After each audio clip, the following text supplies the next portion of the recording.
evening, everyone, or good morning or good afternoon, depends where you are. Thanks for joining us tonight for a forum on Artsakh. On 26th of September, Armenian Institute was hosting a cooking demonstration for Tolma or Dolma. We argued a lot how to pronounce. Little we knew that it was one of the last joyful events we're going to hold. Next morning, everything has changed. It's been very different for every Armenian and everyone involved with the Armenian community since. And after so many lives lost or traumatized and changed, so much land lost, today situation is as tense in Armenia, in Artsakh, and we are extremely grateful for 5 young people to join us tonight to talk about what's going on, because they're there, they're involved, they've been in Artsakh, they're in Armenia now. They are the real witnesses of the impact of this war. It's very important not to forget the individuals during these wars and tragedies. We were talking with my colleague Nick Matteo in the morning about this, that people talk about elections, geopolitics, big powers, but all that matters, the lives on the border villages, the lives in Artsakh. And today we want to hear what's going on for real there. And to moderate this conversation, we have Nana Shahnazarian with us. If I introduce Nana formally, she's a writer, researcher, journalist, interested in media literacy, conflict studies. She works for AGBU. But Nana is here in a very personal capacity as well. Her roots are from Baku, from Artsakh, and she's right now in Yerevan. And her family has been, and herself has been severely affected by everything going on. So Nana will lead the conversation today, but we recorded a very interesting podcast with her yesterday as well, which will be soon available on our website. So Nana, welcome. Thank you very much for agreeing to take on this very difficult role to carry this conversation. And over to you to introduce our participants. Thank you so much, Tato Jan.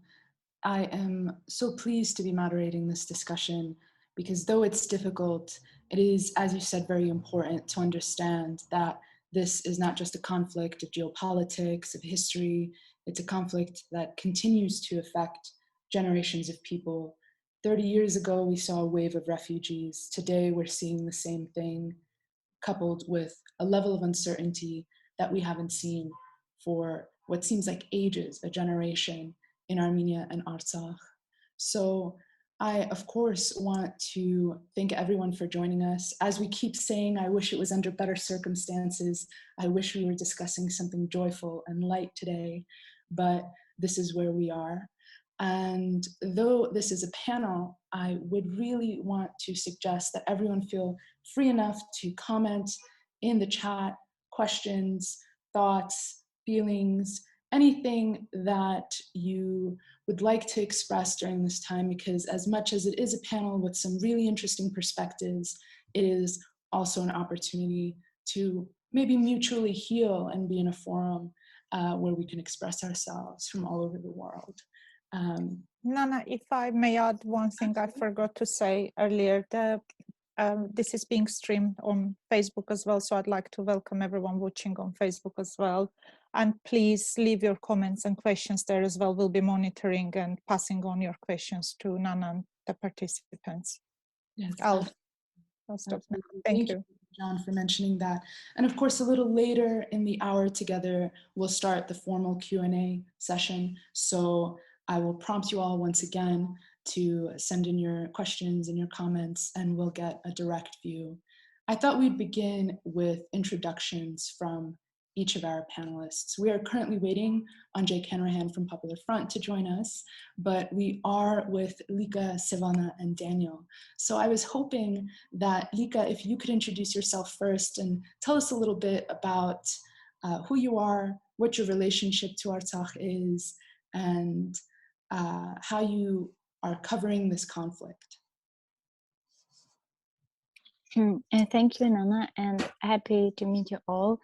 And thank you for invitation. I'm Lika Zakaryan. I was born in Artsakh and raised. So basically, I spent my whole life in Artsakh. And I studied political science, but more focused on conflict studies and peace work. I think that's not surprising because of our political situation.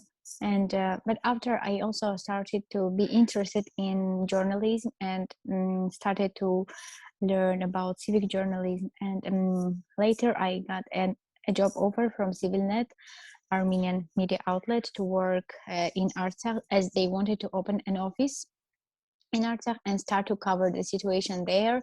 It was in August, and I started to work as a journalist in August. And when the war started, I had only 2 months experience. I mean, I'm not a journalist which has a long and life experience in this field, and yeah, I didn't have a lot of time. But then the war started, and you are left alone with this everything, and then you just have to manage somehow. This is how I started to be involved in the war covering, and that was for me, I think for everyone it was of course difficult, because war corresponding is a very difficult job. But for me it was sometimes very difficult to write, because it was about something very personal. It wasn't about a conflict somewhere, or it wasn't about an issue what is happening and it affects to some people. It was affecting exactly me and my lovely ones. That's why sometimes it was kind of difficult. But I'm happy that this war, the active part of the war, is over, and now we have a chance to live at least in a passive way. Thank you. Thank you, Lika. Thank you. And I just want to say, really, truly, on behalf of all of us and everyone who's been following your work, it's incredible to see the work that you're doing, because there's so much joy in some of your posts. You keep a very prominent war diary that I've been following on Telegram since day one.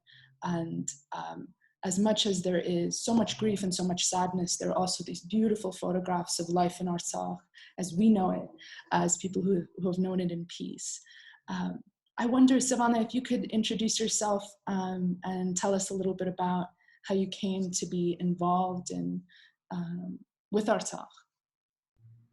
Good evening, everyone. Thank you for inviting me. My name is Zakaryan. I'm a musician, educator, musicologist, and I've been living in Armenia since 2015. I'm originally from Paris. When the war started, I mean, during the war, I've been leading music workshops with fellow musicians and also visual artists for displaced families, mostly children and teenagers, and also for wounded soldiers. And so this is an activity that we led during and after the war, and that we also sometimes keep on doing, like events with arts artists who are still in Armenia. Thank you, Savannah. If you haven't heard Savannah sing, aside from all of the work that she does on this front with art therapy, it really is the voice of an angel. And I'm not just saying that. So thank you for being with us. And Daniel, if you could introduce yourself. Thank you very much. Thanks a lot for organizing this this event.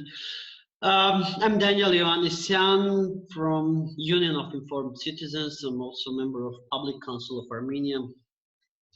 Actually, we were working in Artsakh since 2019. We were doing voter education and election observation campaign during their local and national elections.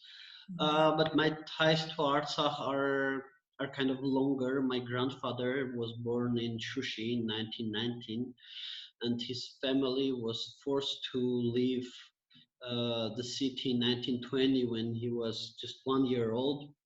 because of massacre that happened in Shushi in 1920.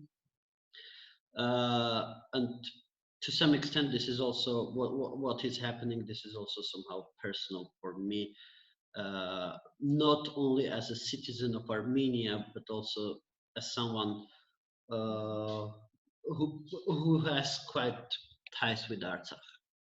Right, that's right, Daniel. I mean, it's interesting to trace roots like that back and to think about the history of this conflict, that it has touched almost every single generation for what seems like centuries now. We are still waiting on Jake to join us, but we're hoping that he will jump in. And when he does, I'll ask him to introduce himself. But I wanted to start with Lika for a very important reason, and that is that there have been electricity shortages in Artsakh. So we want to make sure that we get Lika's perspective before the lights go out, God willing that they don't. But I was wondering, Lika, if you could take us back, if it's not too difficult, to take us back to September 27th and the day the war began and what it was like, what you were doing. And yeah, and if it was immediately apparent that this was going to be different than what we have seen for quite some time. Thank you, Nana, for letting me speak first. Actually, we woke up from the sounds of bombs and explosions. That's what you can hear from every person of Artsakians. So, I mean, people didn't expect that to happen. And that was a simple Sunday, which everyone had their own plans. And, but first, the main difference was that they started to bomb Stepanakert, which had never happened before, like after during the first war, when Karabakians, like we Artsakians, liberated Shushi, then Stepanakert could at least breathe a bit. Of course, they started to bomb it with airplanes, but that wasn't really long, because from Shushi they were shelling it really a lot before. And after that years, after 1994, nothing really happened in Stepanakert. And even in 2016 or other times when we had really difficulties in the border, in Stepanakert it was quiet. We could hear sometimes some things, but to show Stepanakert was really something new, and we of course understood that this is something different. But we expected it to over in some days. If you ask anyone, like simple people who were in Artsakh at that time, we were saying it's this 1 or 2 days, it's 1 or 2 days. We were saying it for whole 44 days, and we were sure that Russia will stop it, or Pashinyan will stop it, or I don't know, Erdogan will stop it, or someone will stop it. And we were waiting for it, and we didn't expect it to be that long. And if we knew that it's going to be for 44 days, maybe each of us would do another choice, and for example go out from Stepanakert, or maybe go back to Stepanakert and stay that time. So it was really unexpected, and we had 3 times ceasefires, and each time we were expecting it to be real, and it just was for 1 hour maximum. So that's why when it happened for the last time, we also didn't expect, but we believed that time, because that time we first saw the real map, and we were first told that Hadrut doesn't belong to us, and Shushi doesn't belong to us. So that time we could believe it, because it was too bad and we understood that it's not a lie, because lies are usually good. Lies are saying not Shushi doesn't belong to us. That's why it was very surprising. Everything through these 44 days was really something new for us. Yeah, that's right. I mean, it's an interesting experience to have heard from different perspectives as people experienced it in Stepanakert. My own family was in Tahavart, and I remember talking to my aunt, and this was around October 10th, and she was still there. She didn't want to leave because my uncle was involved and going on the patrols as part of a jokat, part of the local militias. And we spoke to her on October 10th, and then a day later, she was leaving. And that's when, for all of us here, we were in New York at the time, it clicked that, okay, this is serious. This is not, if a woman like that is leaving, then that means that something has gone terribly wrong. I wonder if you can talk a little bit about Artsakh and Stepanakert before the war. And again, I want to get as much of your insight as possible if, again, God forbid, the electricity cuts out. But if you could tell us a little bit about what Artsakh was like in the 30 years after the 90s and what your childhood was like, because I want people to get a sense of the peace that did exist in the region. If you ask me to describe Artsakh in one word, I would say safety. How like paradoxic it could sound, it was always associated for me as safety, because I always felt safe, although we were surrounded by like Azeris, and like there was always this tension in the border. It was never like quiet and peaceful, but it was really safe. You could go out whenever you want, wherever you want, and nobody would tell you anything. You are free. You can go to the mountains and just shout, and it feels like nothing can happen to you. And the beautiful nature, it was so untouched, virgin nature that you can feel yourself home. It's not about like home as a building, but home as a feeling. And people were happy. I think people were getting happy after this 30 years, like throughout this whole time. People learned to live, people learned to dress up, people learned to eat good, people learned to work, because after the first war, like now, people were getting so much social help from everyone that people were kind of got lazy. And but it was kind of in the past, and people learned to work, to earn, to spend, to get rest, to relax. Young people started to focus on education, started to want more, going out for international projects, learning something, bringing it back to Artsakh, thinking about development.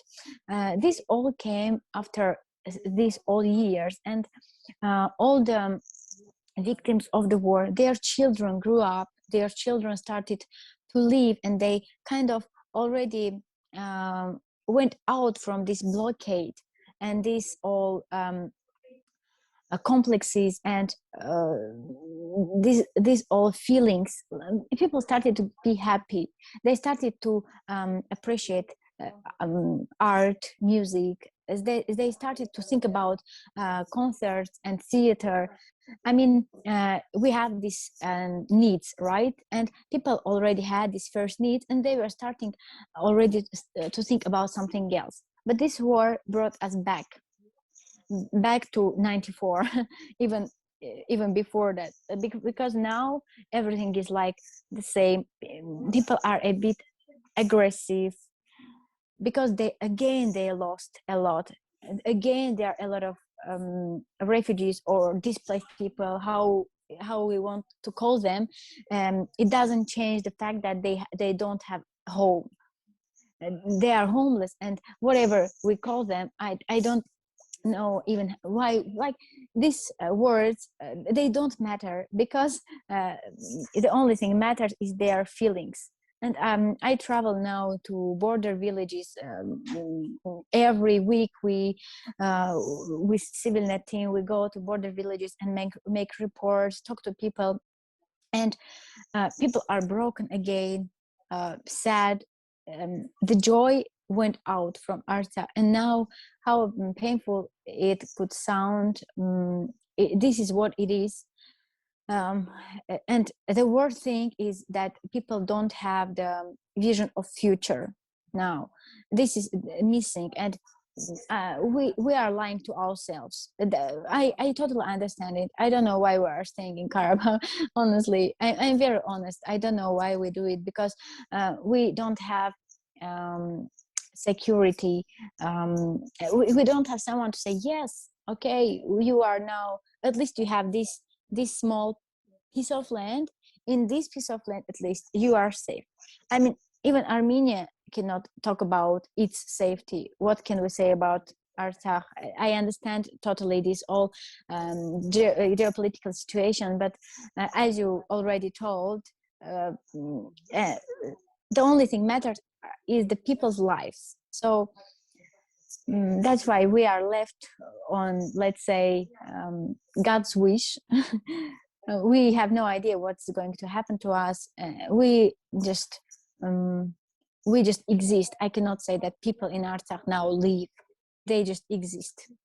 Right. Yeah. Right. I mean, it is an interesting thing to be thinking about history and what we have seen in our generation as the first generation that has seen a free Armenian Republic, that has seen an independent Artsakh as it had existed as an Armenian Artsakh for centuries before the Soviet Union, before it became an autonomous region. So it is kind of this jarring moment of realizing, right, that what we have always maybe taken for granted, the piece that was able to create all of this development, that was able to reestablish a culture that was stamped out in the First War. What did it take to break that, right? What did it take to completely rupture that? Now, Lika, you just mentioned security, right? And being kind of at God's will, given everything that's happening. Can you tell us a little bit about the Russian peacekeepers and the interactions that they have with the local population, and what the perhaps Azerbaijani soldiers have with the local population? If you could tell us just from firsthand, going through those checkpoints, being in some of those border villages, what's that like? Honestly, I myself, for me, I don't accept Russian peacekeepers. Like, I mean, I don't accept Russia better than Azerbaijan, or I don't know. For me, they are all like are in this, and they are all guilty of us not having home. So, but for people, Russians are better than Azeris. For them, a Russian language, a second, like a government, I don't know how they call it even, like second language of Artsakh. It's better than Azeri. Of course, it's better than Azeri. Azeri is worst of everything, but people like actually in Karabakh, people like Russian language, and like in general Russia, and so they don't take them as enemies or as bad. But it's not that they trust them, you know. And this is the only choice we have. There are only Russian peacekeepers or anything else, or nothing else. So we have only this choice. If I had Norwegian, like Scandinavian peacekeepers or Russian peacekeepers, I would choose Scandinavian. But we don't have this choice. We have only Russian peacekeepers, or we are alone, tete-a-tete with Azeris. So this is the only point now for people in Artsakh.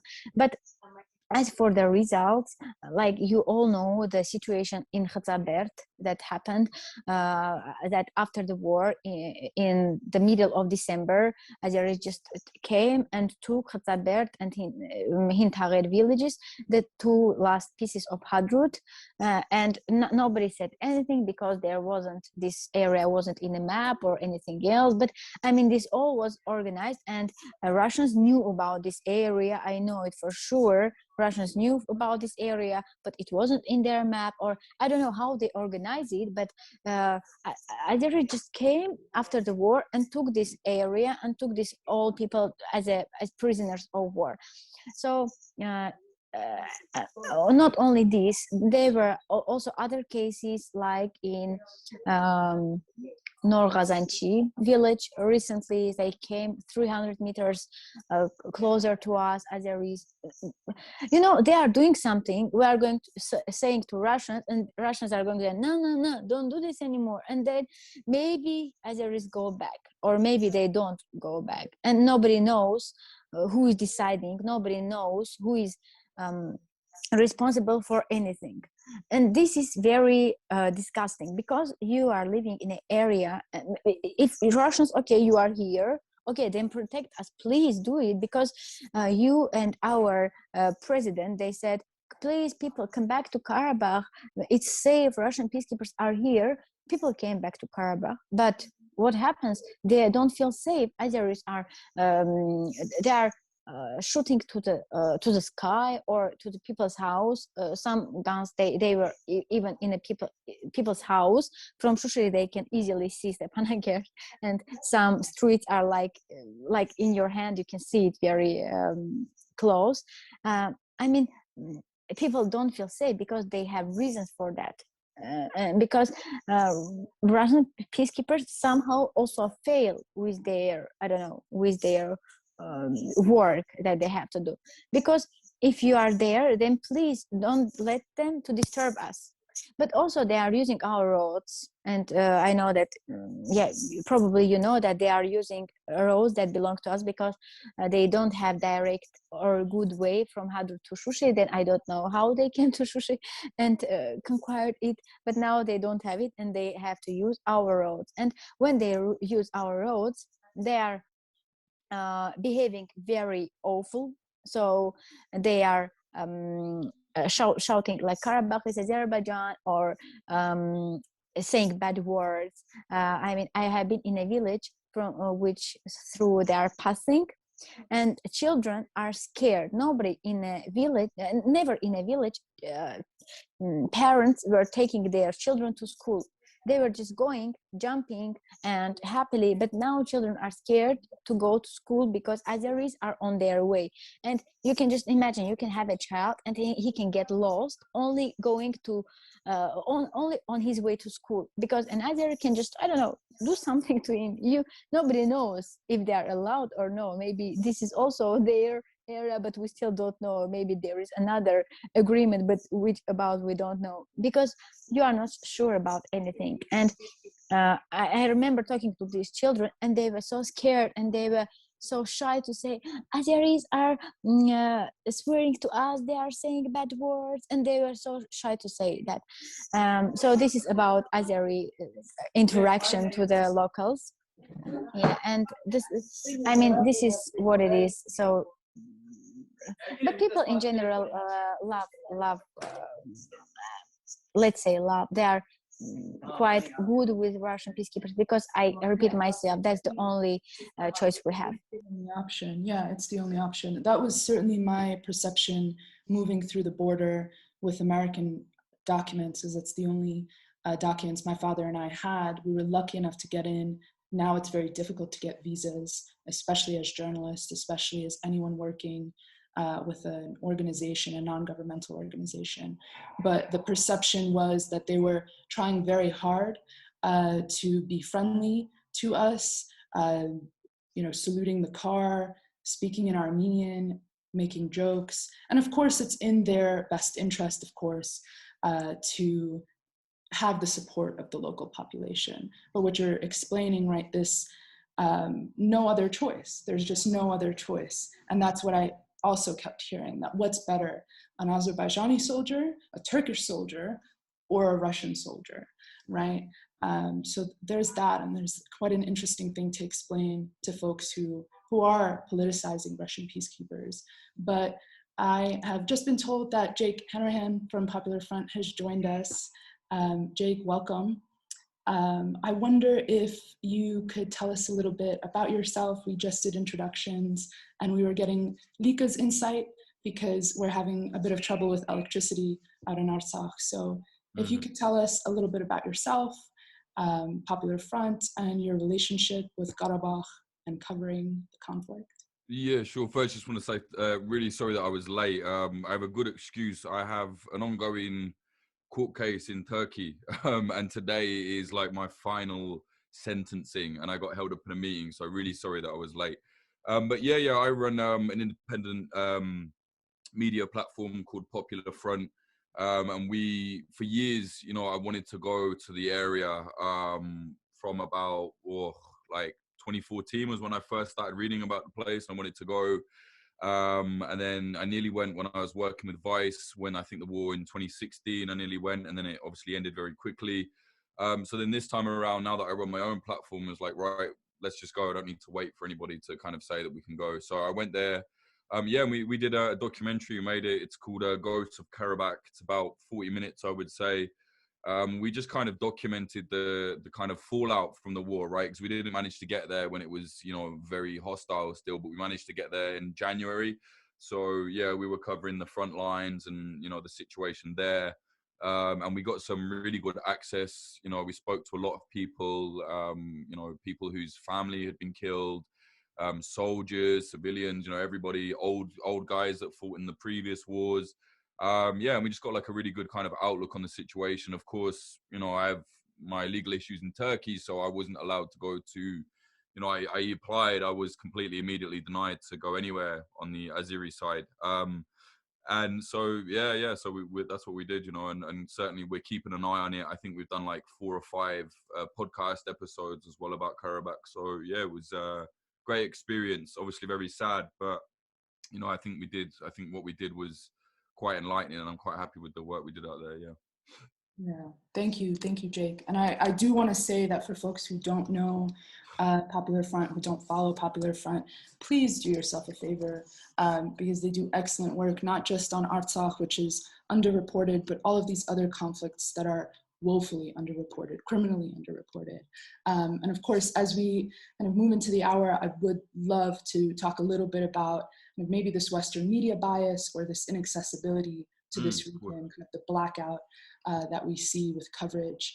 But I did want to work off something that Lika mentioned about children and the way that they've been impacted by this war. Now, among us, the most sensitive, and despite perhaps not understanding everything, they understand so much. And I know from my own cousins, just the way that this war has impacted them, the fact that they know what Smerch rockets are, the fact that they know what kind of devastation is caused by shelling, is enough to take your breath away. But I wanted to turn to Savannah. You've worked with so many different children coming from this conflict, escaping as refugees. Can you tell us the nature of your work, how you began organizing, and maybe most crucially, the way that children were coming to you, and what kind of states where they're coming? So we started working kind of in a sense of emergency. It was, obviously it was not planned. And it started, our work started, I threw a call, a very spontaneous call on Facebook Live saying, this is something we want to do. Let's join forces if you're musicians. That was on day 3, I think. And then the second day we started going to shelters. Actually, yeah, the first group we met were 30 kids from Stepanakert, and there were some, I heard Savannah, and there was an old student of mine, because I worked in Stepanakert at Tumo. So that was like a very heartfelt moment. Usually, it really depends on the age group. When we met the kids, if we started playing, singing, and they would immediately be drawn into this world we would create. It was different with teenager, and especially teenager boys who were closer to the age to do the military service, because a lot of their friends, close friends, were on the front lines. But this is the thing, we were also working with visual artists, and whenever they were handed art supplies to do sculptures or to paint, like we would always see guns, tanks, like imagery from the war, which is something that in music would not happen for the little kids, because also the repertoire we would choose would be Armenian folk music and komitas, and we would come with something that's like we wanted to get them out of the whole war imagery. If we let's say, pre-teens or teens sing, they would all sing about Artsakh and about the war, and they would sing patriotic songs, which is something that they needed to express. So we would kind of share this moment with them. But for the little ones, we would do or kind of be intentional in bringing something that would kind of give them a sense of normalcy, you know? And so this was our approach, basically. And it's incredible the access that so many children, especially some of the older children, have to news, and not even to news, but to imagery of this war, which largely all of us know, especially in the diaspora, on any feed, right? You go on, you'll see these horrific videos and these horrific photographs. And I mean, most recently I was in Stepanakert, and my 16-year-old cousin comes up to me and he's showing everyone this photograph, and I look at it and it's men in military uniforms, and I'm like, oh yeah, that's, you know, that's your friends, cool, that's great. And then I notice that there is a beheaded body at their feet, right? These types of things that are so, you know, just acceptable. And because of the fact that they can get this stuff and they're looking at it, not just experiencing the war, but then also seeing all of this and things that you would previously not see, it definitely is, it does take you aback, right? To think about the impact of this, the long-term impact of this. Daniel, I wanted to turn to you in speaking about the way that information travels about this war, about this conflict, and also about everything that's happening right now, particularly today. And you've been very vocal about the spread of disinformation, these false news campaigns, and many of the projects that you work on with the Union of Informed Citizens kind of focus on journalistic practices, building up media infrastructure. Can you tell us a little bit about how this war was covered in Armenia and just the media landscape in Armenia for folks to understand? Thanks a lot. Unfortunately, the war was covered not in the best way, let's say, because of many reasons. Because of we've got martial law during the war, and within that martial law there was a state-regulated censorship, and independent media outlets were not allowed to. Actually, they were not allowed to cover the war. They were not allowed to make independent publications. They were only allowed to make publications that are agreed or let's say, yeah, that are agreed with Ministry of Defense or other official institutions. At the same time, we've got very strong propaganda from the government, this Hachteluen propaganda, which, I mean, in short term, that was working. This hurrah patriotic thing, it was working in short term. It was working, let's say, for some people a week, for some people a few weeks, but in long term, I mean, I don't know, more than a few weeks. It really damaged the morality of society, because some people sooner, some people later, but what people were seeing is that, okay, the government is, let's say, lying. Maybe technically they were not lying. Sometimes they were lying also technically, but generally they were spreading, let's say, information that is not accurate, that is not really, let's say, representing the reality. So, so this is not a trustable source.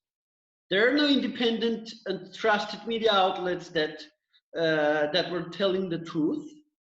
So people were believing to Azerbaijani propaganda, which were very actively working in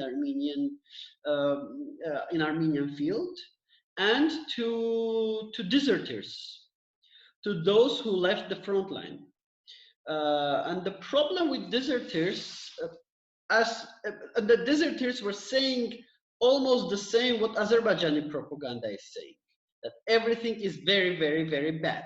Even if it was not so bad, it was bad. It was not good on the front line, but it was not so bad as it was shown by Azerbaijani propaganda and deserters. Because if you're a deserter, if you left your gun and you ran away from the front line, you would say that this is terrible. You would say that the enemy were using, I don't know, nuclear bombs against you.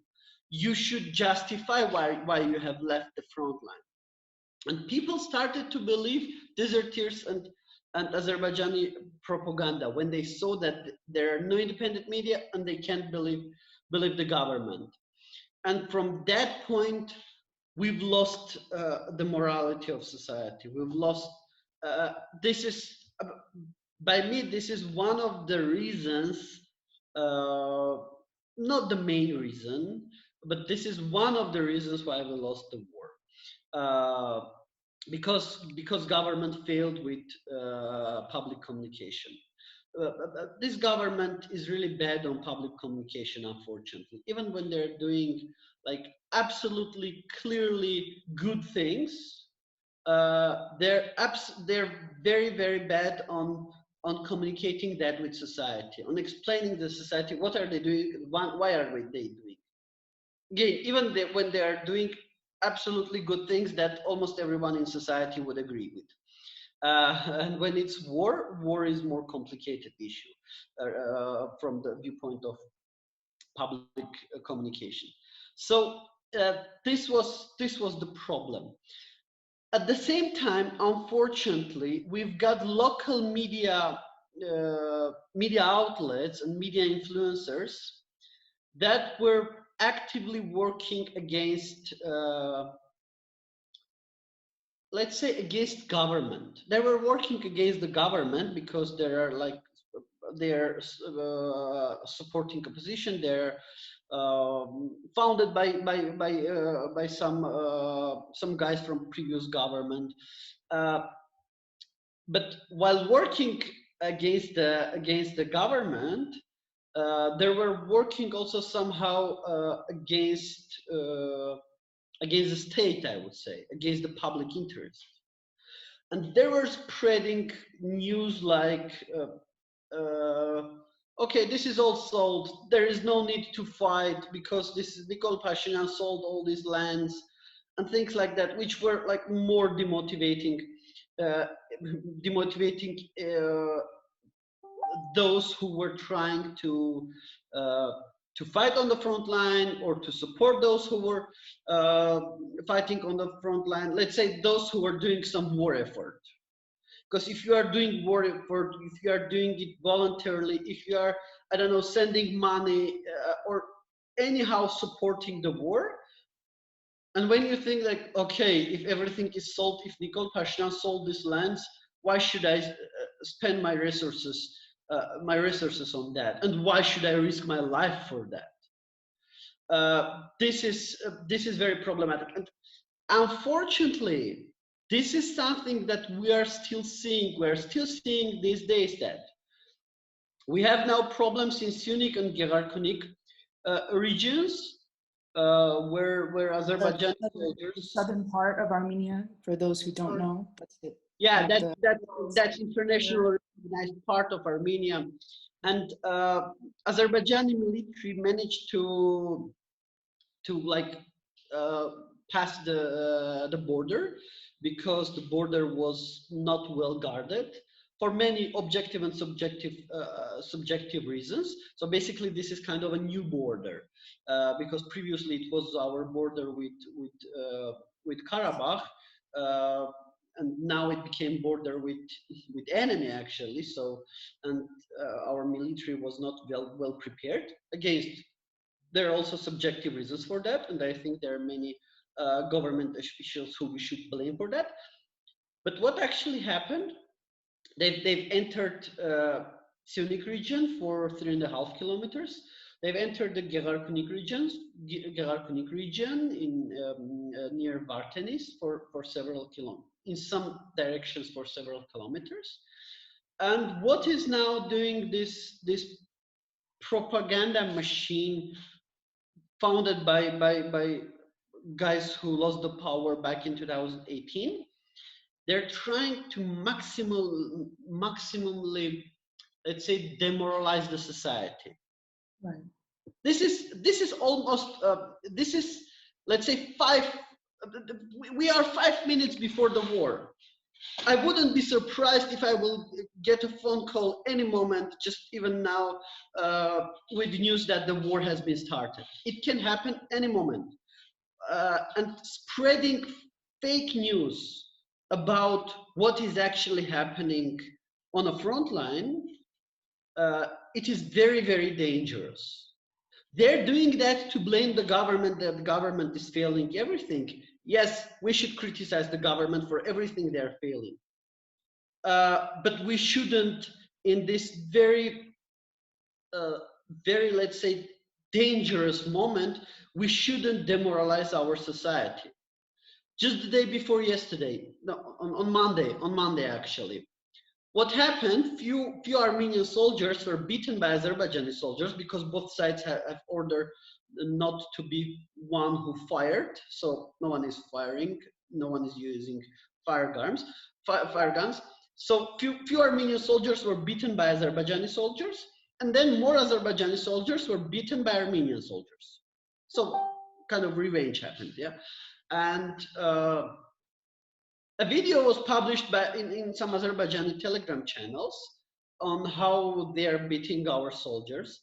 This video was very actively, it happened just yesterday, very actively spread it in social media, on all those after-mentioned media outlets, showing like, look what's happening, they're already beating our soldiers without getting revenge now. And this is very demoralizing, because if someone is beating your soldiers, not even firing them, but beating your soldiers, this is like very terrible. This is very demoralizing.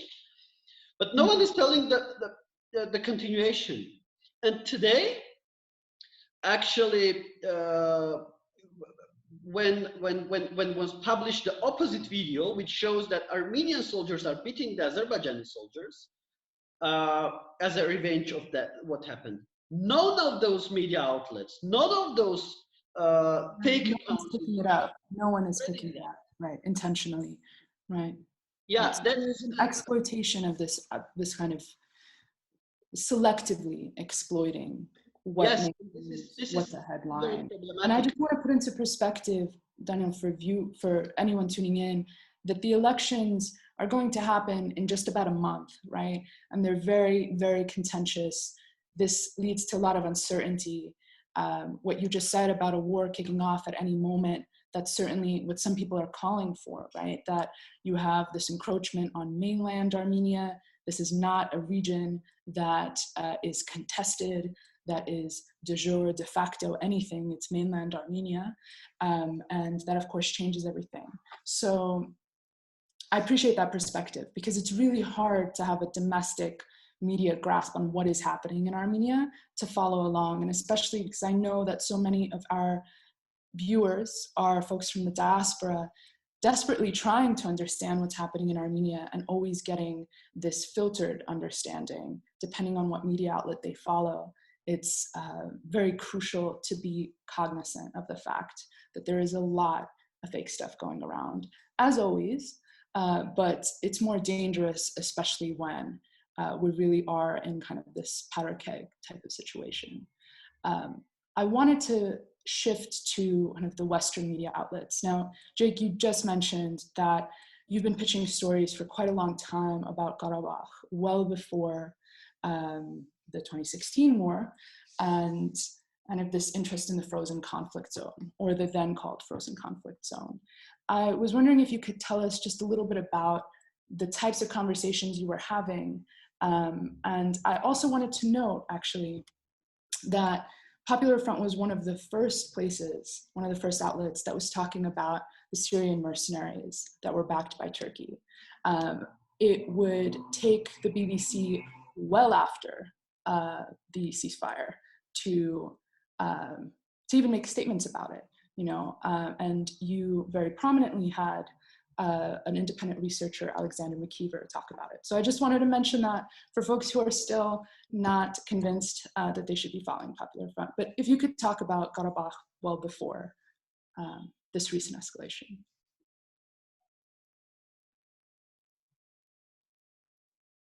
Oh, I think you're muted. Yeah, okay, it's good. Can you hear me? Yeah, you can hear me now. Okay, good. Yeah, I think the issue, it wasn't, you know, for years I was saying like, this is really interesting. We should go and cover this. It's a frozen conflict. It's an underreported war. And I personally have just always found that a lot more interesting than, you know, the war that is everybody knows about. I think you can get more out of a situation. Like you can tell a little bit more about the place when it's less people are covering it. You can spend more time there.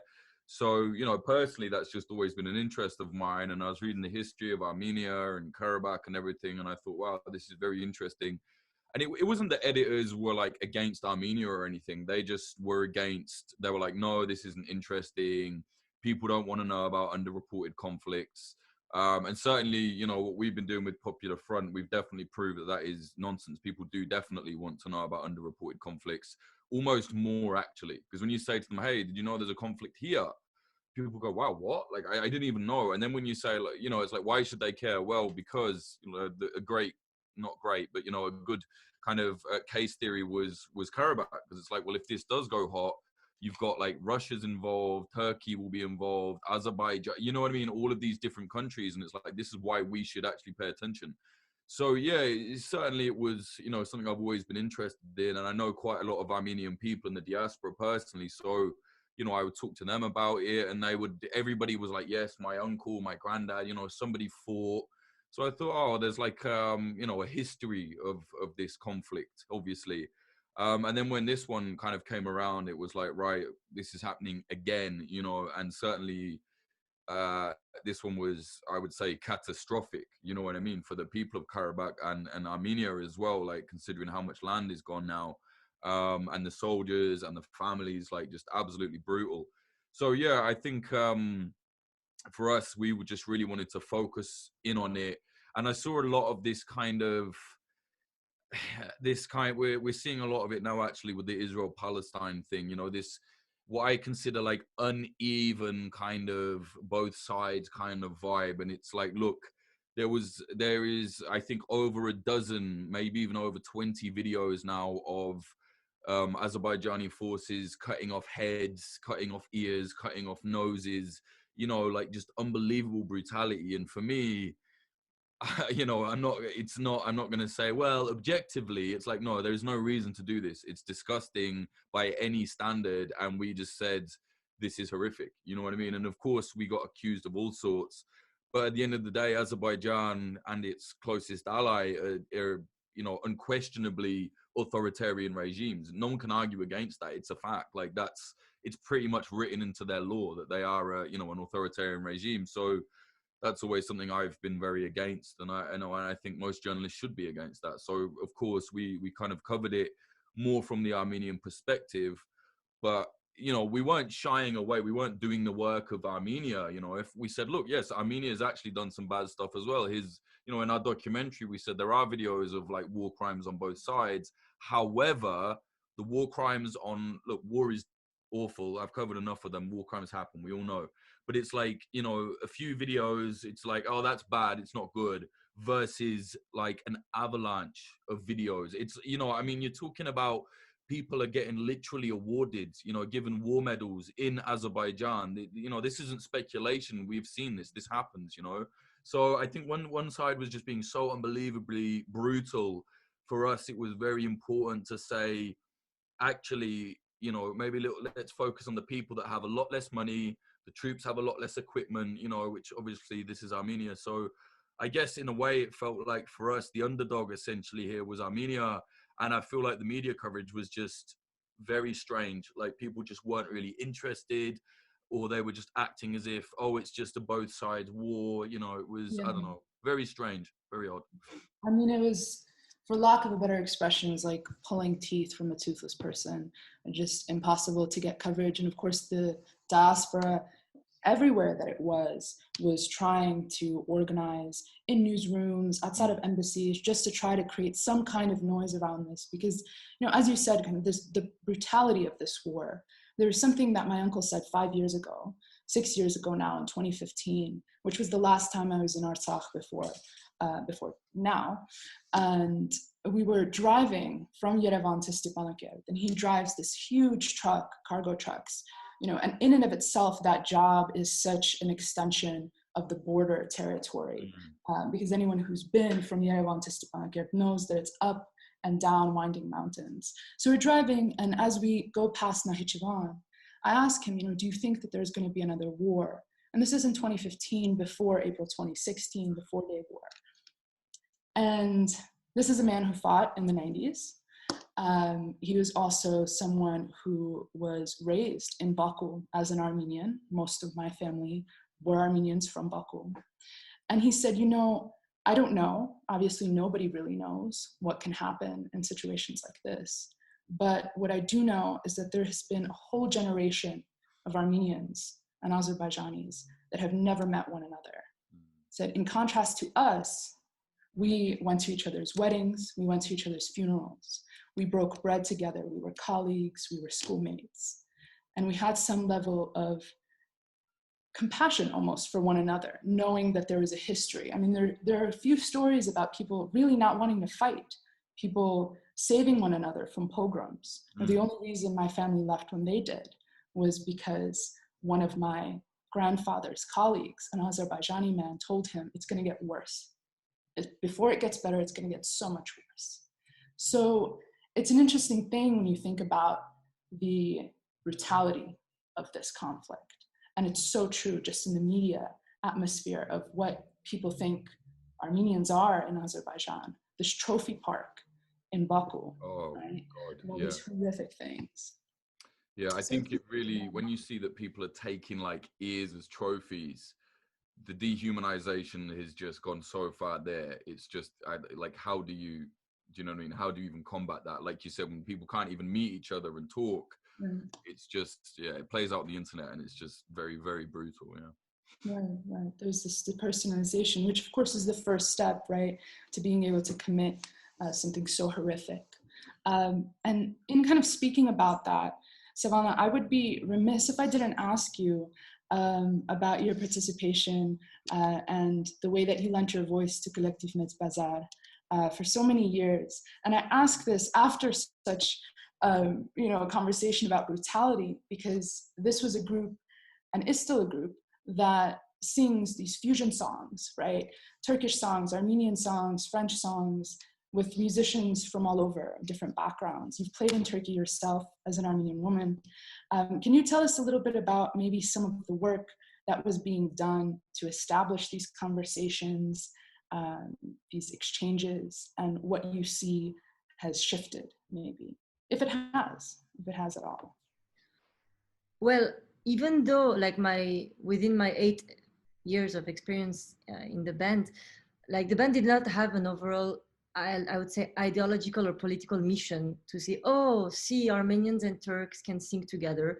No, it just so happened that I was in Paris at the time, and Paris is very multicultural, and in the circles of the music I would play, there were also girls who appeared to come from Turkey. But so what it happened, yes, that we played a lot in Armenia and also in Turkey. And for me personally, bringing back, this was one of my things, was to music, create empathy, and you see beyond, you see beyond the how do you say, the origin or the country or the flag. You see beyond the flag, you hear the stories and you get to know each other, and that's very important. And that, for me, another motivation was to bring historical Armenian language, Armenian music, to the historical and indigenous lands which are now in Turkey. My father, for instance, is from there, from my mother's side also, and also connect with so many like crypto Armenians, Kurdified Armenians, Armenians who speak in Turkish. For me, that was one of my biggest also motivation, and I've been to Turkey separately also from Collective Mezbazar. But you know what I understood from one of the aspects for me of the war as a musician, as an entertainer, is that I understood that we live in a global society, and recognition and respect of Armenian culture and heritage is important globally. And I think I think that if Armenian in the mainstream popular culture was more known, there would be more also coverage, more coverage. You know what I mean? I mean, for instance, I'm not a fan at all of the Kardashian family. Are you gonna say it or should I say it? I mean, no, you know, like, but they are one of the most influential families of the United States, you know. And so I am not saying that Armenians should do more reality show, but from now on, my goal is to creating Armenian global music that will go beyond its ethnocultural heritage, and that will, on another way, also tell our story, and tell what happened last year, like last autumn, tell what's happening right now in Armenia, and yeah, share our stories, share our message to the world, and also share the Armenian excellence to the world. No, that's very well said. I mean, there's something to be said about music kind of bridging solidarity, right? That there is so much that we can offer as people through our culture, right? And it's a lot easier to talk about culture, to talk about food and music and art than it is to kind of open up some of these wounds and meet people on those conversations. So it's definitely very impactful work. I wanted to ask you as well, Stepana, one of the things that you do has been to, you know, visit soldiers who are healing and convalescing, and more for just the archival purposes of understanding the impact of this war. I want to make sure that people know there are so many people that are unaccounted for as of now. There are so many people who are presumed to be prisoners of war, and that number is still very muddy. It's an uncertain number of people, but they do exist, they are alive, and every so often we hear of them, right? You have spent quite a lot of time with soldiers who have survived that. And I was wondering if you could tell us a bit about their circumstances, some of their injuries, what they're healing from, so that people here get a sense of what this war actually was. Unfortunately, there were so many soldiers that we had to visit. It's like in hundreds and hundreds. So we personally, especially the musicians and the artists, we didn't spend significant time with each soldier to assess their injuries, because but we went to hospitals where soldiers had physical injuries, arms, legs, sometimes amputation, and some of them we actually followed them, and we know that they got rehabilitation. But some of the hospitals we just went once or twice, and there were also psychological facilities for soldiers who were suffering from PTSD and depression. We haven't gone to a psychiatric facility, but they also exist. I mean, so in many dimensions, the soldiers have been very, very badly affected. So that's why we were there to give them and basically we were there to entertain them, you know, and entertain them and give them moral support, because that's the minimum we could do. And that's honestly, we also delivered care packages through the help of NGOs and friends helping us. But yeah, that my perspective was just to give them moral support and entertaining them. Right. No, and it's a beautiful thing you did. It's interesting you mentioned care packages. I wanted to talk a little bit about Ghosts of Karabakh. I just wanted to say something very important that I forgot, that also obviously we saw a lot of injured soldiers who had phosphorus, like they had I forgot the term in brûlure. They were burns, white phosphorus. Yes. Yeah, no, that's absolutely important. You know, in any event like this, in any forum that's going to be cataloged, and broadcast now, but then hopefully go into an archive. It's important that we get these types of eyewitness accounts of what happened, because so much gets lost that it's quite startling, right? So the white phosphorus and the use of white phosphorus, how many months later, and people are still suffering with these burns, still glow in the dark from these burns, is heartbreaking, really enough to take your breath away.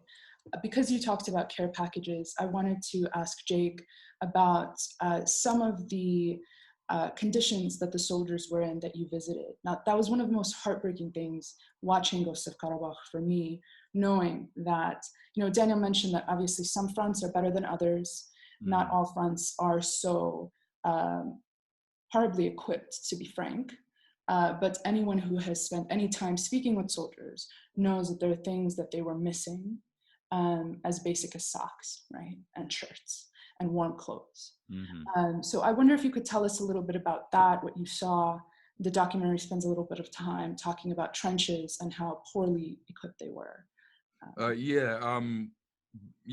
I should preface it by saying that, like, when the war was on, a lot of kind of trenches and frontline positions that media went to were very kind of slightly manufactured by the government. They were good ones, they were deep trenches, they looked very good, when in reality a lot of them weren't like that. So the trench that we went to, through very good people that we were working with on the ground, we said, look, we don't want to do a press tour, we want to see the reality for the soldiers, if for anything. I know that the Ministry of Foreign Affairs were very angry with me for doing this, but I don't work for them, you know what I mean? So we said, look, we want to see the reality. So we went to this front line. We literally were driven there by, like, what is essentially a volunteer, local militiaman. The front line was like 10-minute drive, if that, from his house. We drove up there, and the conditions were terrible, to be honest. The trenches, it was on a ceasefire, right? It was several weeks into the ceasefire. Not a single trench had been redug.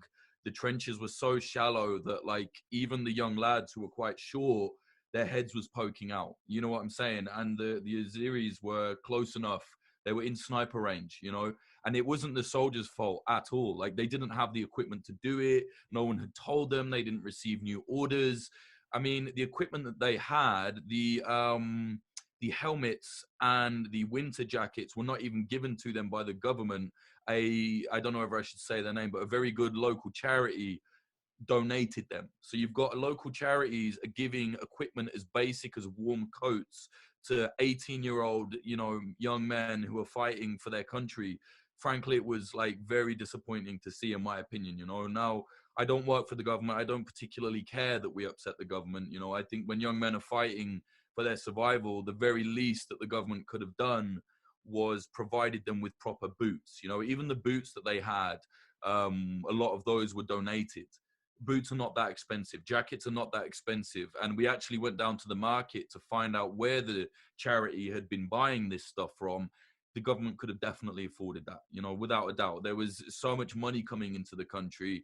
Certainly, if I was an Armenian, I'd be asking, where on earth did it all go? So it was quite sad to see the situation for these young men living like as they were. Not enough men on the trench. The weapons they had were just, frankly, they were fine. But when, you're talking about drones, I didn't see any anti-aircraft.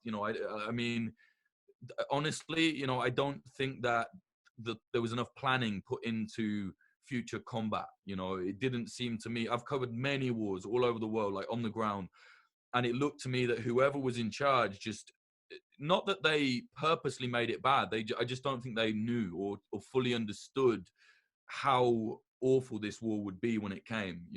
And certainly that was clear on the ground. Now, one thing I do know is, I went on Twitter and I said, look, this was the state of this front line that we were at. And I know that the MFA were very angry with me about that, which, I don't know what they know, if they know what independent journalism is, but, they had no reason to be angry. So we put that out there. I do know that within a few weeks after that, the trenches were redug. There was more equipment. There was more troops sent to that exact front line. So I actually think it's a good job to show these things. You're not demoralizing anyone. We're not saying, oh, look at this terrible country. If anything, for me, it was like these poor lads they're giving everything they can, and they are not being given the most basic things like boots, you know. So for me, it was very important for us to show that. We went to several different places, we went to different front lines, and you know, it was mostly the same story. They were under-equipped, and they were aware as well. Like, you know, they would say things to us like, look, I can't say that on camera, but you know, it's in our doc. They say, look, I can't answer that on camera, because they didn't want to demoralize anyone. But when I said, look, why don't you have this? They were like, yeah, tell me about it. You know what I mean? So it was very sad. And honestly, I think for years to come, we'll be hearing about that. I imagine that, you know, I don't know, maybe one day they'll find out what happened, but I don't understand why they were so under-equipped, you know. And again, just to restate, no fault of the soldiers whatsoever, you know. It's not their fault. They knew, they did everything they could with what they had, but they didn't have enough. Right. No, I mean, I think that, at least for me personally, and what I've expressed to so many people, one of the things that has shifted in my perspective is just how brave you have to be to know that you really are just out there like a sitting duck. You can't even compete, right? And you're still out there. And so that, I think, is something just, you know, as always, a prayer for our Armenian soldiers. Not even in a nationalistic way, but just as perhaps an older sister, thinking about folks who are out there. Like, it's so young. Yeah, it's like a human. Anyone that's human can see that. You know, we were at one point where, I mean, it's fine for me, I report there and I go, but these lads are living there every day. And there was one point where you can see without binoculars the Azeri troops, and it's like they're that close. You know, it's they're doing everything they can. Yeah. Right, no, and just to speak on that, you know, the level of loss. I mean, here now being in Yerevan, having traveled to different regions in Armenia, having traveled through Artsakh, there is literally not one cemetery, and I've been to quite a few. Because every time I come, you know, we come to see relatives. Not one cemetery does not have empty, you know, graves that are waiting to be dug, you know, graves that are waiting to be interred, fresh graves. And when you look at the years, they're overwhelmingly 2000, 2001, 2002. There's a tradition here to leave things on graves, you know, that the person liked, and, you know, school books, toy cars, Fanta bottles, you know, things like that, that really put into perspective that this is a generation of youth that is gone and still unaccounted for. I did want to note that, you know, we're coming up to the end of our time together, and as promised, there would be a Q&A. So if you all haven't already put in your comments or your questions in the chat, please do so. I know that we have one for Daniel, and Daniel, you've seen it because you responded to it in the chat. But if you can talk a little bit about what's happening right now in Sunik and this alleged agreement that Pashinyan is signing. Nobody knows what it says, and rightfully so, people are concerned. Yeah, actually, while this morning it was quite unclear what's there. Now it's quite clear what is in that. Actually, I have an impression that this is not an agreement, but that's a joint statement, which says that two states, Armenia and Azerbaijan, are willing to have clarified their borders. If I'm not wrong, it's called demarcation and delimitation, or delimitation then demarcation. But actually, so this is not an agreement, and third party, the Russia, is going to kind of assist these two parties to do it. Actually, this is not an agreement that will state where the borders are, because such agreement should formally be an international agreement and be adopted by parliament, and prior that adopted by constitutional court. And actually, we've got another article in Constitution 205, if I'm not wrong, which says that any territorial changes can be done only by referendum.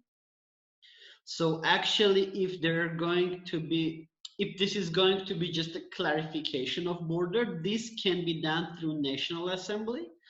If this is going to be any changes in territory, like for example, Tigranashen village in Ararat region, for which I'm really concerned, for example, or some others formal, those are formal enclaves of Soviet Azerbaijan in Soviet Armenia, that in military maps in Soviet military maps are mentioned as Azerbaijan, but they're controlled by Armenia since at least 1992 or even 1991.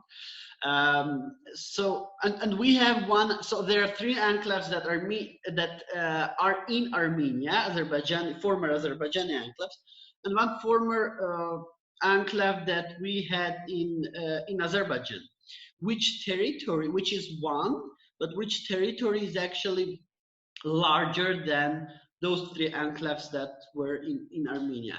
So I hope this is going to be kind of exchange of enclaves, and stating that the border is actually where it is formal, where it is de facto,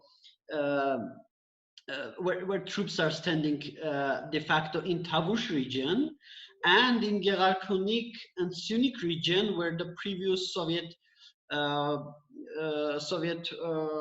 border was. I mean, border between Soviet Armenia and Soviet Azerbaijan, because as I have mentioned, Azerbaijani troops have entered Gerarkhonik and Syunik region quite recently. So we'll see, but this is something that, I mean, any state should do it with its neighbor states, the clarification of borders. This is something that should be done. There are some risks in this process, risks with enclaves, risks with the most important roads. For example, road that is connecting Ijevan with Noemberan, which is also connecting Yerevan with Tbilisi. Not the only road, but the main one, let's say. And the main road that connects Yerevan with the southern Armenia, like Syunik, Vayadzor regions and Iranian border. This is not the main road, not the only road, but the main road, which is also going through former enclave. And there are people living in some of those former enclaves, at least in two out of 3 former enclaves, at least. I know there are people living, maybe also in the 3rd one as well. So this is as I get, this is just statement on. It was non-formally published in some Telegram channels, but a few hours ago, Nikol Pashinyan stated that that's the exact what they're negotiating on. So this is just statement on willingness to negotiate and some dates to establish the formal negotiations.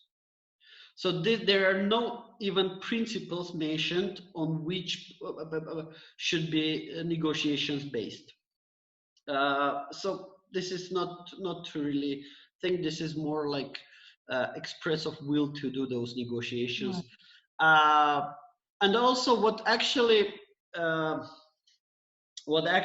is important, that our government stated that all these negotiations and even signing this statement should be only when Azerbaijani troops will leave Gerarkhonik and Syunik regions, which is very important, because if if Azerbaijan is bringing troops to your sovereign territory and then you are signing something, it means that they are forcing you to sign. So what you're saying, you should put your troops back. We're not firing on those troops for many reasons, because we don't want a war. They do want a war, of course. That's quite clear that they do want a war. We don't want a war because we're not, unfortunately, that's the sad reality we have. We are not ready for a war from the military perspective. At least for that reason, we don't want a war. I guess there are also other reasons why we don't want a war. Actually, war is not a good thing, generally speaking. But this is what they're trying to provocate. So what Armenia is saying, that first of all, you should take your troops back. And I've been there. I've been in Gerarkhonik region, I mean, in those territories where this is all happening, I've seen Azerbaijani military posts, Armenian military. I've been on some Armenian military posts, and actually, what I can say that Azerbaijani military posts that are in Armenian territory mainly are surrounded by Armenian troops. So I wouldn't say that out of those troops that have entered Armenia, there is some serious security issue. No, there is very strong disbalance on our side within Armenian borders.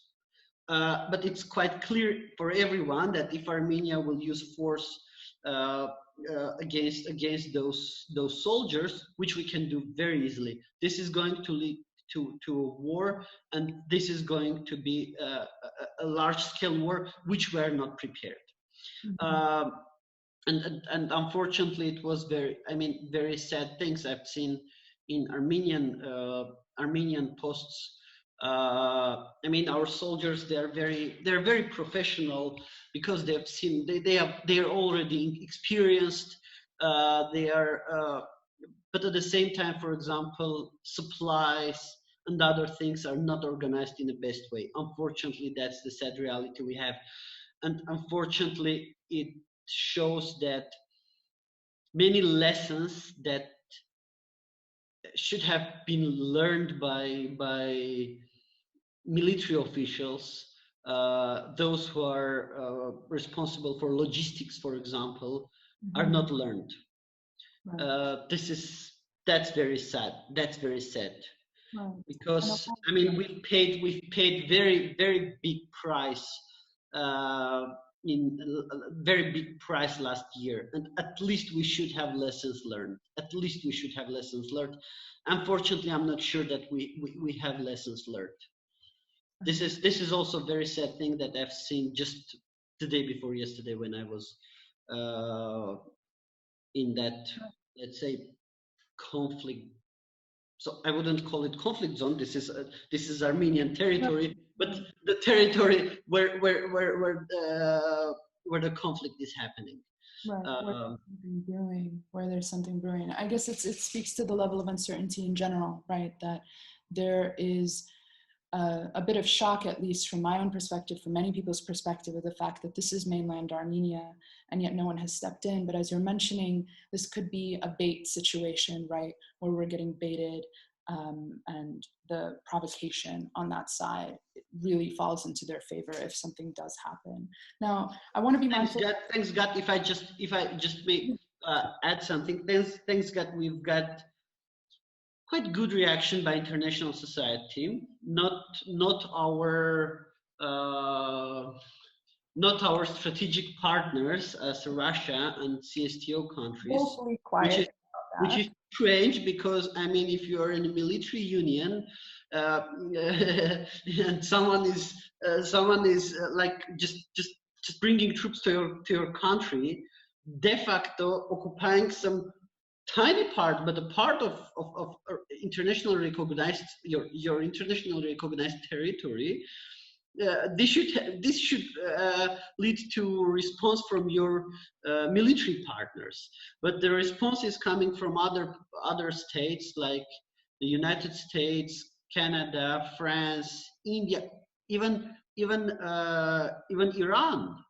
Even the response of Iran, which is somehow strange, because Iran was trying to for so long, having stayed completely silent for so long. Yes, they were trying to be very loyal, but now very, very neutral. Sorry, but now they're not, and they've expressed their viewpoint quite clearly. And India, which is also something new for this region, but not our strategic military partners, which is very sad, and which should lead us to have some more long-term, of course, not short-term, because short-term we can't change our military partners, unfortunately. This will lead to serious problems with Azerbaijan. But in long term, we should think on that, and we should rethink on how we are partnering and who we are partnering. Right, right. No, that's absolutely something that should be on everyone's mind, strengthening relationships. I mean, we unfortunately found out that we have very few friends, very few true friends in this last conflict. And that was a bit, I think, of a wake-up call, or should have been. As you said, Daniel, it's quite unfortunate that lessons have yet to be learned. We're 6 months after the fact, thinking about the next 6 months. It's a bit of, there's again just uncertainty. I think uncertainty is what everyone has been saying here. Just, you can't really build a foundation when you don't know what is going to happen tomorrow, what's going to happen in the next few hours. And I wanted to end almost on this note of the future, of looking towards the future. And we know that, for instance, the ceasefire has this 5-year clause that Russian peacekeepers will remain in Artsakh for 5 years, and then there will be more negotiation. I wonder if anyone on this panel would like to say anything about how they imagine the future for Armenia and for Artsakh to kind of evolve, if there's anything that we could kind of bank on. It's a bit of a silly question, given the fact that we just talked about how uncertain everything is. But I wonder if anyone has any thoughts on that. No. Yeah. Jake? Yeah, I mean, I guess, I think what Daniel was saying is right. Like, a lot of lessons don't seem to have been, right. Like, there's only so much time that everyone can just say, well, these lessons aren't being learned. It's like, well, they need to be then. Do you know what I mean? It's kind of like, the way I saw it as well is as Azerbaijanis are very, very close to Stepanakert. Without the Russians, honestly, it's like a day's walk and it's gone. You know what I mean? And I just think, you can't really trust Russia. You can't really trust anyone in that region. And I think maybe it's about time the government realizes that, you know what I mean, and starts kind of acting more tactically rather than trying to appeal to the West, because the sad reality is there's not enough oil or anything like that there for the West to care, and the West doesn't really care. The West doesn't operate on a moral standpoint. We've already seen that. I mean, NATO's second largest army, Turkey, sending in, mercenaries from Syria, and absolutely nothing happened to them. No punishment, no nothing. NATO doesn't care, So the reality is that, and it's very harsh reality, but I think maybe perhaps the government needs to wake up to that. You know what I mean? Yeah, no, that's absolutely true. I mean, there's only so many times that we can say that, hindsight is 2020. We have all the facts in front of us, and we have lost a tremendous amount. Again, I can't overstate it for people who might not have come to Armenia. Jake, you said it, I think, in an interview previously, and it's so true, and how I've started to kind of explain to people what it feels like to be in Armenia at times, right? But it just feels like a big funeral. Yeah.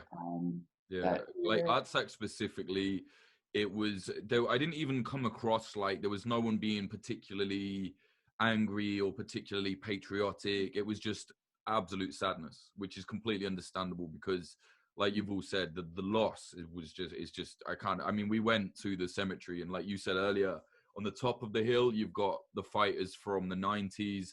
And in the middle, there's some people from 2016. And then in the bottom, there's all these empty graves, which, bodies are coming to go in the graves. And then around them is all these just, images of young men, some of them teenagers, just gone. It's just horrific. So, yeah, I can't even imagine what it must be like for like actual, people of Armenia. But hopefully, I don't know, hopefully another war doesn't break out. That's the only thing you can hope for, I guess. Of course. I mean, there has to be, this understanding that we really just, logistically, we can't die anymore. We don't have, not only are we so asymmetrical in power, in relationships, even in really thinking about the way that, there's a question about media and why certain things aren't covered, why Armenia isn't covered and Artsakh isn't covered. And just thinking about the media machine that a dictatorship like Azerbaijan has been for 3 decades really nurturing. I mean, on one hand, you do have to stand in awe when you think about the way that this dictatorship has tightened their narrative so well that to anyone on the outside, to anyone who, you know, it's by chance that perhaps you might stumble upon a documentary like Ghosts of Karabakh and see the asymmetry. But from any other perspective, it seems like it's equal balance, two former Soviet countries fighting over this territory that the UN, which is, I'm sorry to say, but younger than, you know, even like just a basic building here in Yerevan, is deciding these things. And so, and I think it is demoralizing. Yeah, it is. And I heard a lot of people saying, you know, people that weren't particularly aware of the conflict, or, you know, that, well, the UN said this. And honestly, you know, my response was, so what? You know, I mean, the UN says a lot of things. You know, the UN says that it wants to look after Africa and then does horrific things there, or facilitates human trafficking in Libya, for example. You know what I mean? It's, you know, these organizations are not led by a moral compass. You know, everything is a business, and that's not conspiratorial. It's just human nature, especially when war is involved. It's very brutal and very horrific. And I think the idea that, well, because the UN said, it's just nonsense. You know, it's like, you don't, like you said, there are churches that I went to in Karabakh 100 years older than the UN. You know what I'm saying? So it's not really up to that, I don't think. And I just, yeah, I think the problem is, if you look as well, I think people should educate themselves about the Azerbaijani laundromat, you know, the big slush fund. They've been literally caught influencing European MPs, people within the UN. Like, you know, I mean, Jesus Christ, Irina Bokova at UNESCO, and all of a sudden her husband has 500,000.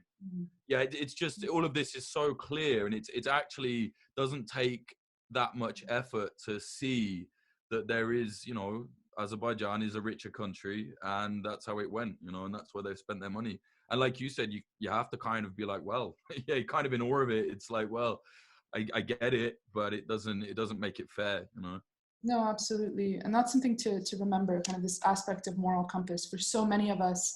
And I think I could speak for most Armenians in this, but just this understanding that maybe the truth will save us, or the fact that history, you know, how can someone look at something that is so obviously, you know, a historic Armenian site, or points to a civilization that precedes some of this, the government, for instance, currently in Azerbaijan, and, you know, it doesn't matter because it's fake, right? So you're not arguing on the same level. You're not arguing with facts, and that I think the logic isn't there, right? Right, the logic isn't there. That's absolutely right. It's like saying, you know, with countries like Turkey or something, it's like saying, well, legally they can't do that. I never forget one of the main things when I was arrested in Turkey. One of the jailers said to me, "You're Turkish now," and he just meant like, you're playing by our rules. You know what I mean? And that's what it is, and that's what every country is like. Actually, there, you know, it isn't. There's no like, you know, this idea of human rights is as good as it is. Any country decides what that means within their own borders. You know what I mean? And when there's a war on, it gets forgotten very quickly. Jesus, that must have been terrifying. Yeah, it was. But yeah, I mean, yeah, Stephen in the comments is saying that old quote that supposedly came from a UK civil servant, that we're not interested, but we have interests. Right? Yeah. Sounds like a British thing. Yeah. Absolute fact. Folks, we are at the end of our time together.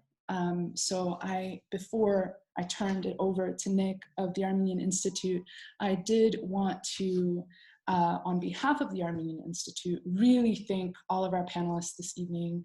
Lika, who signed off because of electricity in Artsakh. Savannah, Jake, Daniel, thank you so much for all of the work you do and for taking a bit of time to speak with us about something that is so difficult to talk about, regardless of whatever perspective you're coming from. And of course, a very big thank you to all of the participants, folks who are chatting, leaving comments, asking questions, people who are engaged. Hello, folks on Facebook. It really means a lot to be able to generate some kind of attention about this, because it has been 6 months. We are at a precarious time.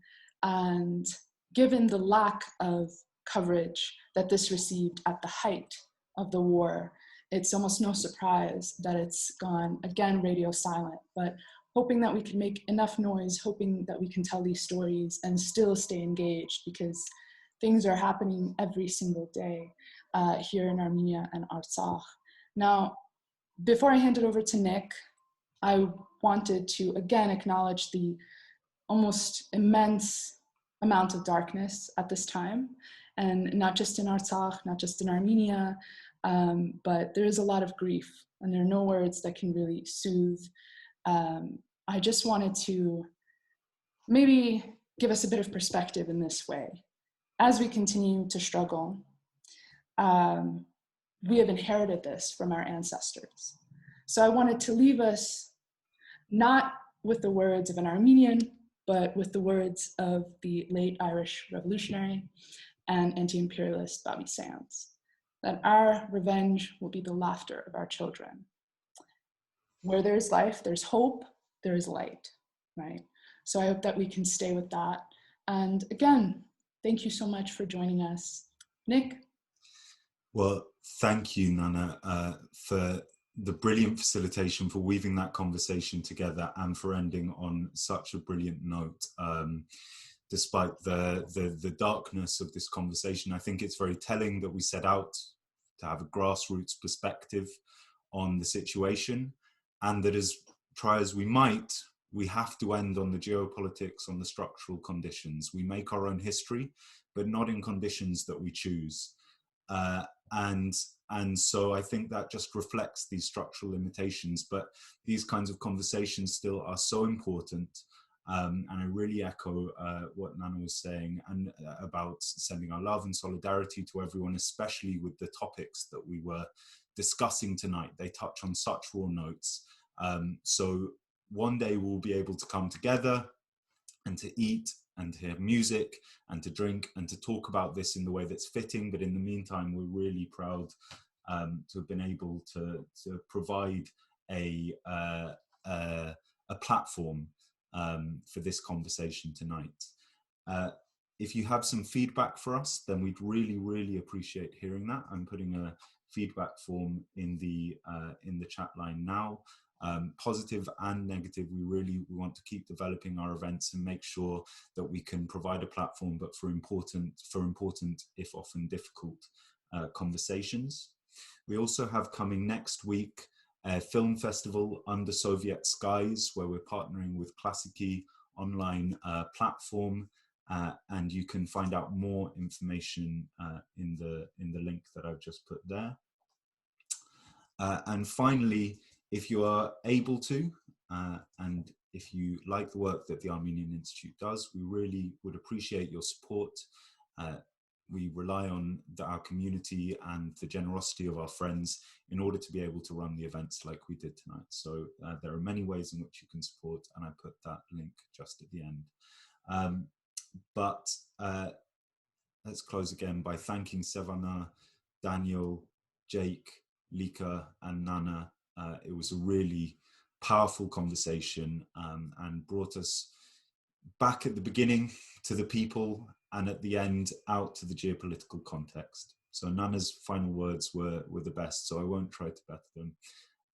Thank you so much for joining us. Shach Norakalutun, and we hope to see you again soon.